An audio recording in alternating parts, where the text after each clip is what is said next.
go over Chapter 8, Writing for Classes. So in your materials folder, there is a link directly to your Chapter 8 textbook. So that's what I have pulled up right here.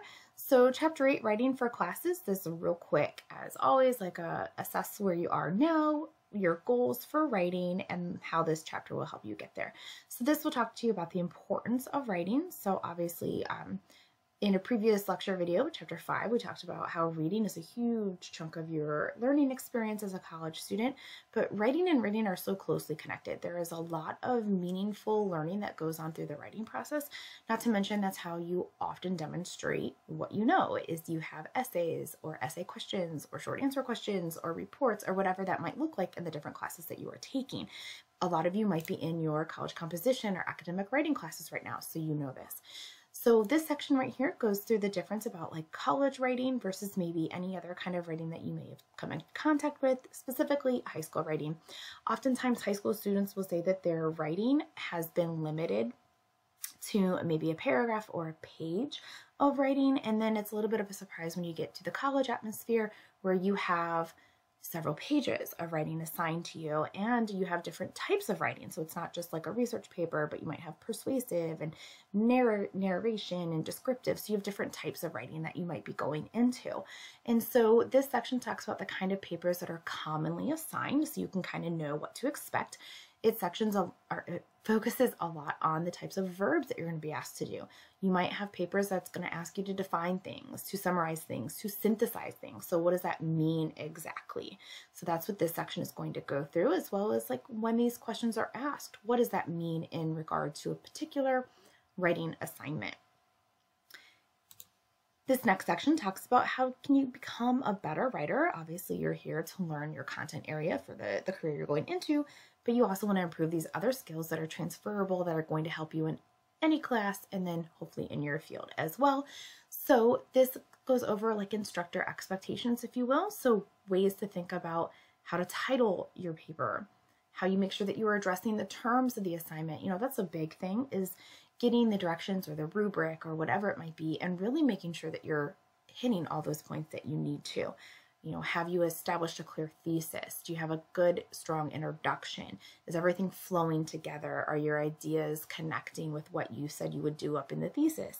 You know, how are you integrating your quotations? You're not just like randomly dropping in quotes, but you are doing parenthetical citations, or you're doing direct quote, or mixing a little bit up with those. So this is going to talk about all these different things, how you can go through, edit. If you're not 100% sure about you know, how to cite, you know, the digital library is a great place to ask those questions. So under info, or excuse me, the very bottom, the quick links, there's a link to our digital library right here. And this is a place where you could go and you can request an appointment with a librarian, or you can chat and you can ask them questions about citation. You can also go to places like APA-OWL at Purdue. This is a place that's going to have instructions on how to format. So you could look up and say, okay, I need APA. I need to know how to create in-text citations. So you can go right to that list right there, or you need to know how to do a reference list at the end of your paper. Or this is powered through Citation Machine, which you can go to Citation Machine directly, or you can do it right here within the OWL at Purdue. How can you cite your sources? Okay, I have a journal article. Here's my journal article. So you can kind of plug those things in there and get some help kind of building your citation. Again, you can go directly there, Citation Machine. You can see there's a little bit more to it if you go to the actual Citation Machine site.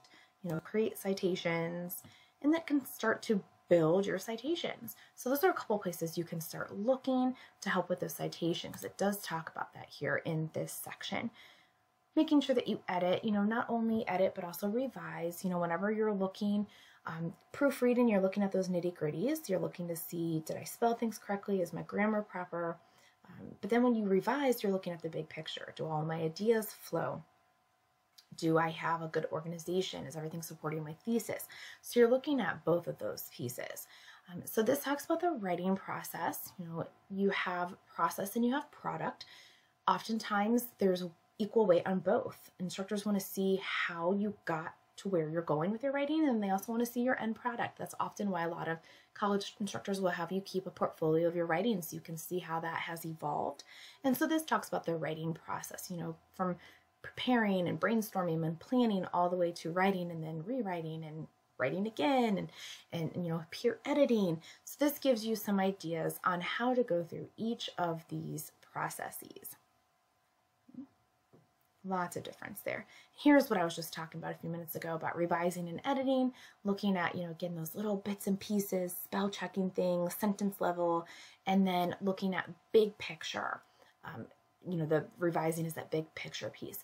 What do you need? What do you do if you need help? Well, we have, let me go back here at the college. If you go under info for current students, we do have a writing center on campus. So you can scroll down. Here's our writing center link.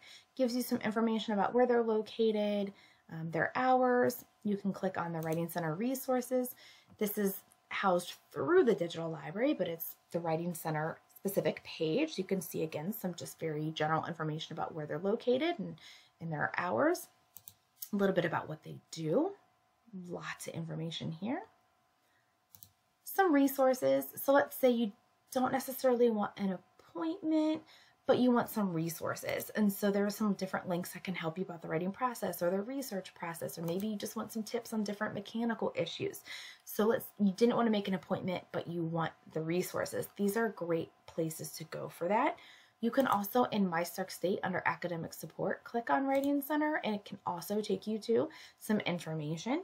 Here is where you could go for the Writing Center online. So if you are not on campus, either main campus or Akron, but you want an appointment, you can go to the Writing Center online and you will create an account and you can look and see when they have not only face-to-face offerings, but also when they have online appointments. So you can do an online writing session with a tutor. Those are usually about an hour long because it gives you time to like type back and forth. So there's lots of options and lots of support there through our Writing Center. So really make sure you take advantage of that if you need help with your writing. And the Writing Center helps you not just with papers for like an English class, but they help you anytime you have any kind of writing assignment. So this next section talks about other kinds of writing. You'll have in-class essays, and you'll have group projects, you'll have online writing. So anytime you have a writing assignment, it doesn't matter if it's psychology, anatomy, physiology, your speech class, you can go to the Writing Center and get that help. Okay, so again, you're going to have writing outside of just your writing classes. And there are instances where you'll have group writing projects, just like in our previous chapter lecture, we talked about group presentation projects. So you may come across those situations as well. Okay. All right, so that is chapter 8. Again, I encourage you to really spend some time looking through if writing is an area in which you need a little bit more assistance. Look at these sections. Maybe start exploring the Writing Center site and look to see what kind of resources they have and how they can be helpful for you. In my next video, we'll go over the assignments that you'll be completing for this week. See you then.